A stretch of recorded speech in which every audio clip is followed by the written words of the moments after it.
tonight's news edition. His Majesty stresses the key role of the judiciary in enhancing justice, supremacy of law and reforms, and fighting corruption.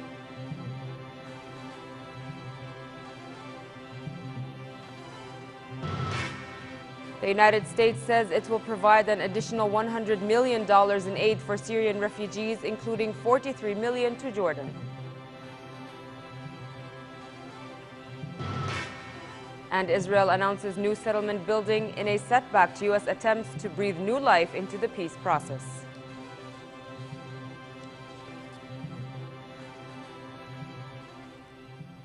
Good evening and welcome to the news at 10. His Majesty the King received President of the Higher Judicial Council, Hisham al-Tall, who handed him the judiciary's annual report. Tall briefed the King on the Council's programs to update the judiciary. King Abdullah spoke about its key role to enhance justice, supremacy of law, anti-corruption efforts, protection of society, and bolstering the kingdom's reforms drive. His Majesty reiterated his support for the judiciary's independence, calling for providing the judicial apparatus with skilled manpower in order to be able to carry out its tasks. Prime Minister Abdullah Mansour arrived in Istanbul to take part in the annual meeting of the governors of the European Bank for Reconstruction and Development, EBRD. Mansour, deputizing for His Majesty the King, will address the meeting, which opens tomorrow, on Jordan's achievements on the road of economic and political reform, and also outline investment opportunities for foreign businessmen. Mansour will also hold talks with Turkish President Abdullah Gül and Prime Minister Recep Tayyip Erdogan, as well as delegations attending the Istanbul talks. Before his departure, Mansour chaired a meeting to discuss coordination between the Ministry of Municipal Affairs and the Independent Elections Commission, IEC, which will oversee upcoming local elections. The Prime Minister ordered the ministry to use its expertise for the success of the ICT's mission. The municipal elections will be held on August the 27th. Separately, Prime Minister Mansour pledged to put Jordan's expertise in the construction and contracting sector at the disposal of Libya. He told a Libyan delegation of engineers that Jordan had a skilled and qualified manpower that could help the building of a new Libya.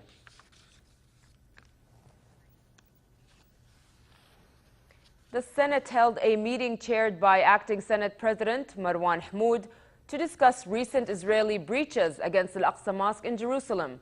The upper house expressed its strong condemnation of the continued Israeli violations against the holy compound and other Islamic and Christian holy sites in occupied Jerusalem. A Senate statement said such acts would offend the feelings of Arabs and Muslims and constitute a flagrant violation of international conventions. It cautioned against Israel's scheme to erase the Arab and Islamic identity of Jerusalem and urged the Jordanian government to take strong steps to counter such plans and rally Arab, Islamic, and international support. It also called on regional and international organizations, including the UN Security Council, to denounce Israeli violations against holy sites in the occupied city. The government said it continuously and actively checks on Jordanian detainees in Israeli jails and elsewhere in its efforts to improve their welfare. Minister of State for Media Affairs and Communications and Government spokesperson Mohammed Momani said the Ministry of Foreign and Expatriate Affairs always seeks to ensure that Israeli authorities provide the necessary medical care to Jordanian detainees. He added that efforts are being made to facilitate the visits of the detainees' families and the Jordanian embassy staff to prisons abroad. The minister also noted that the government had communicated with the Israeli authorities regarding the hunger strike prisoners in order to check up on their conditions and provide them with medical care. Minister of Interior and Minister of Municipal Affairs Hussein Majali said Saudi Arabia has always been a strong supporter of Jordan. In a meeting with Saudi Prince Turki bin Abdulaziz, Majali said the two countries had formed a strategic partnership in the face of challenges. On the Syrian crisis, the minister said Jordan is making sincere efforts to ease the suffering of Syrian refugees and providing them with education and health services despite its limited resources. The Saudi prince urged the international community to shoulder its responsibility of helping the kingdom to accommodate the displaced Syrians. Foreign Minister Nasser Judeh discussed with U.S. Secretary of State John Kerry efforts to jumpstart Palestinian-Israeli peace talks and developments in Syria. During the talks in Rome, Judeh spoke of the need to kickstart serious and direct negotiations between Palestinians and Israelis, leading to an independent Palestinian state on 1967 borders with East Jerusalem as its capital. The minister expressed Jordan's strong condemnation of the latest in Israeli violations against Al-Aqsa Mosque in Jerusalem when extremist Jewish settlers stormed the mosque compound under the protection of Israeli police. Such attacks, Judeh said, violate international law, undermine peace efforts, offend Muslims, and threaten regional security and stability. The talks also tackled Syria with a focus on the need for concerted efforts to end bloodshed and violence and find a political solution to the Syrian crisis. Jordan, he said, had to bear a huge burden for hosting hundreds of thousands of Syrian refugees, urging the international community to help the kingdom to cope. The receiving end of the humanitarian spillover of that crisis, with more than 525,000 Syrian refugees on Jordanian soil today and continuing at an average rate of 2,000 a day. We have 10% of our population today in the form of Syrian refugees. It is expected to rise to about 20 to 25% given the current rates by the end of this year, and possibly to about 40% by the middle of 2014. No country can cope with numbers as huge as the numbers I just described, and therefore we appreciate the help that is coming from the international community, and particularly from the United States of America, and I'm extremely grateful for the announcement that the Secretary has just made. Kerry praised His Majesty King Abdullah for his efforts to move the peace process forward. He also announced that the United States would provide an additional $100 million in aid for Syrian refugees, $43 million of which will be directed to Jordan. Fourth largest city in Jordan today is a tent city, a refugee city. So Jordan feels the impact of what is happening more than any other country. And with that in mind today, President Obama has asked me to and authorized an additional $100 million in aid for humanitarian purposes, 43 million of which will be designated directly to Jordan in order to assist to relieve the burden that they are currently feeling. Judeh was due to meet Russian Foreign Minister Sergei Lavrov in Moscow later in the day to discuss regional issues. Hezbollah leader Hassan Nasrallah said Syria would respond to Israeli raids around Damascus last week by providing his group with sophisticated weapons. He said in a televised speech the resistance is prepared to accept any sophisticated weaponry, even if it was to break the balance of force. U.S. Secretary of State John Kerry said his country does not want Russia to sell weapons to Syria. He said Washington has opposed transfers of missile systems to Syria in the past because of the threat to Israel. Zain Abu Soufeh has an update. A series of U.S.-Russian meetings in Moscow appear to have paid off. Russian Foreign Minister Sergei Lavrov hinted after talks with U.S. Secretary of State John Kerry that Moscow may finally pressure Syrian President Bashar al-Assad to leave office. Lavrov told a news conference, and I quote, "We are not interested in the fate of certain individuals. We are interested in the fate of the totality of the Syrian people," unquote. Lavrov and Kerry announced that they would host an international conference where Syrian government officials and rebels will be given a chance to name an interim government. The Syrian Foreign Ministry said earlier to Lavrov's hints that Damascus was convinced by the firm Russian stance, which is based on the UN principles of non-interference in internal affairs or the threat to use force against the safety of any state.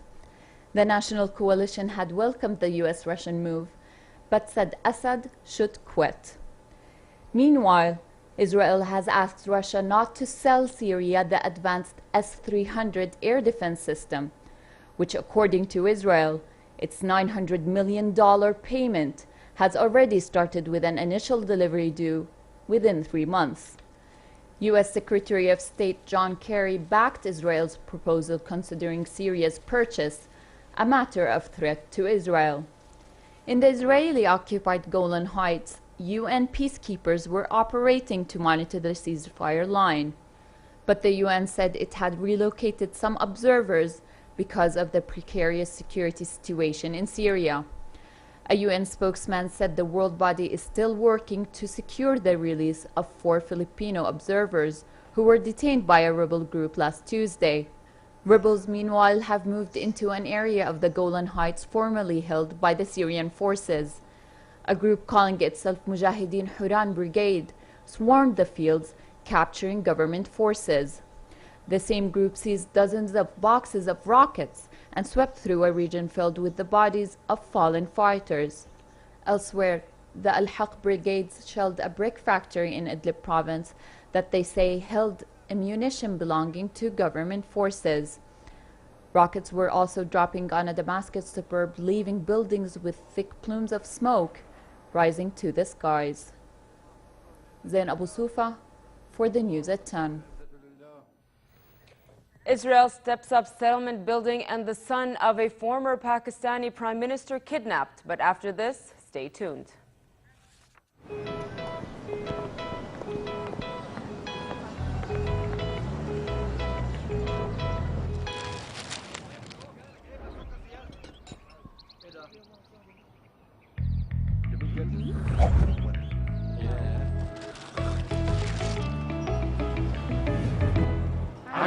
عن جد؟ عن جد؟ عن جد مع الغد الكل ربحان. اشترك أو جدد اشتراكك لمدة عامين لتحصل وتربح العديد من الجوائز.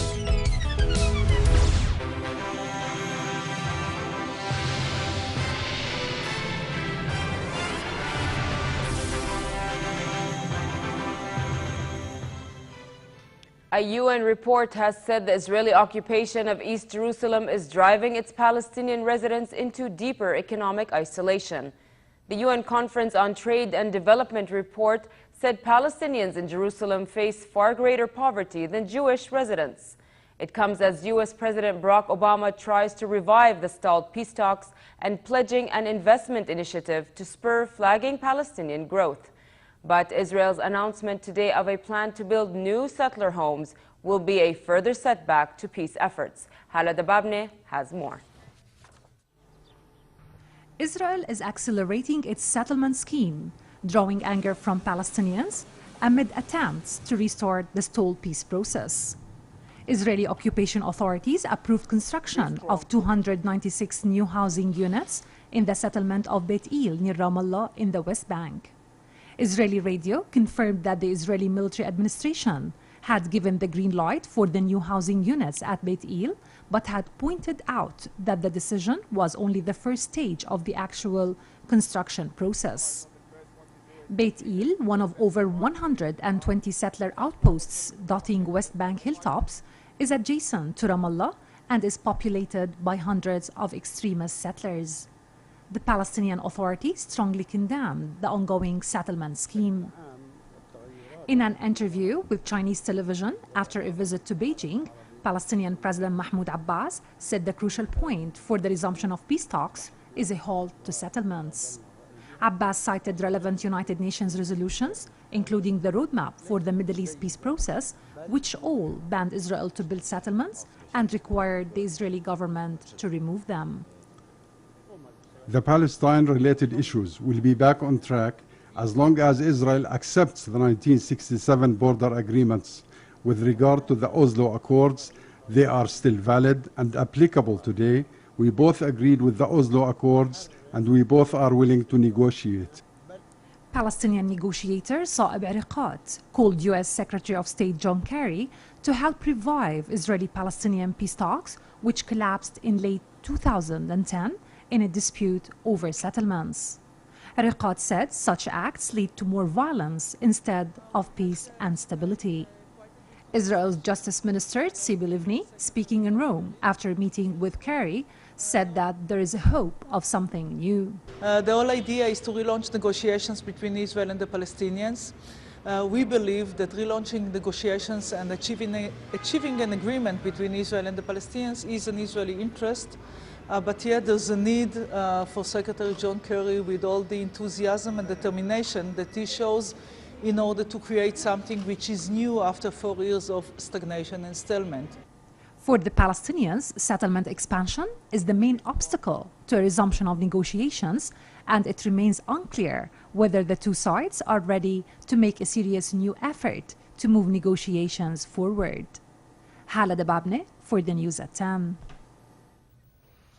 Gunmen kidnapped the son of a former Pakistani prime minister as a letter from the leader of the Pakistani Taliban revealed plans for suicide bomb attacks on election day. Pakistani Taliban leader Hakimullah Mahsood, in a message to the group's spokesman, outlined plans for the attacks, including suicide blasts. Gunmen kidnapped the son of Yusuf Gilani as he headed for a small political gathering in the central city of Multan. Ali Haidar Gilani's secretary and guard were shot dead in the attack. A crowd gathered outside the Gilani home to show their support for the former prime minister and stalwart of the outgoing Pakistani People's Party. The polls will mark the first time a civilian government has completed a full term and handed over to another administration. Two dams collapsed in Iraq's southern Misan province on the border with Iran after heavy rain and flash floods. The floodwaters streaming from neighboring Iran forced hundreds of Iraqi villagers to flee their homes. Iraqi army and civil defense personnel and Red Crescent Society workers stepped up efforts to evacuate and rescue people blocked by the floodwaters. Floodwaters of up to 2 meters high inundated 18 villages in the Ali al-Gharbi district, destroying at least 100 houses. Local officials called for emergency measures to stop floodwaters from sweeping hundreds of mines and unexploded ordnance in the area. In China, powerful storms and heavy rain submerged part of the country's southwest. Vast areas of cropland have been flooded and many roads are impassable. Rescue efforts of villagers were shown using ropes in mountaineering style.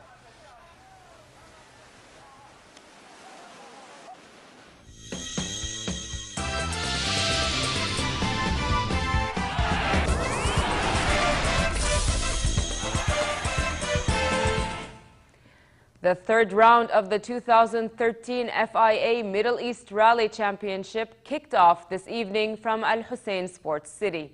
27 drivers representing 8 countries are participating in the annual event.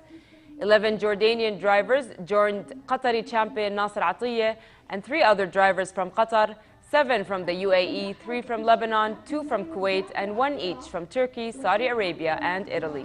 The 3-day challenging event is held under the patronage of His Royal Highness Prince Faisal bin Hussein, chairman of the Jordan Motorsport.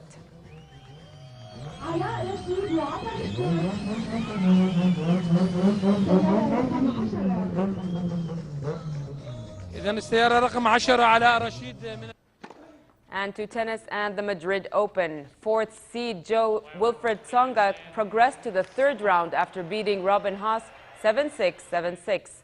Tsonga played with a sure touch as he dismissed Haas, who lost his 16th and 17th consecutive tiebreaks. It was all too much for Haas in the first set as he repeatedly smashed his racket when Tsonga took the match 7-5 in the decider, causing Haas to lose his temper and ultimately the match.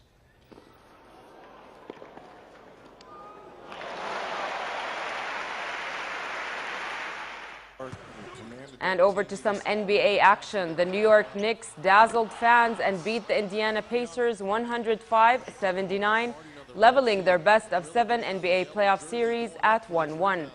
Carmelo Anthony scored 32 points, including 20 in the second half, exploding on the court as the Knicks overturned a 2-point deficit with a devastating second-half burst at a packed Madison Square Garden.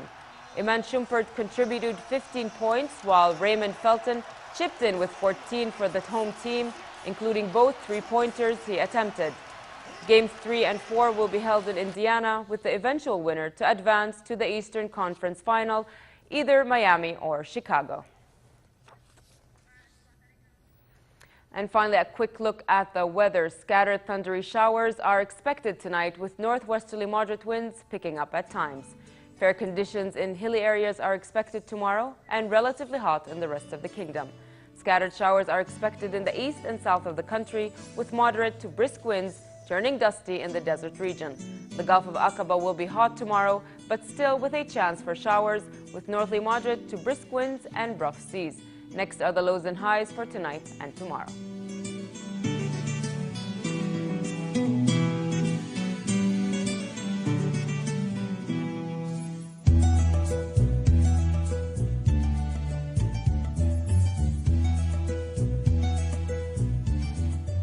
To end the news, here's a reminder of our top stories. His Majesty stresses the key role of the judiciary enhancing justice, supremacy of law and reforms, and fighting corruption.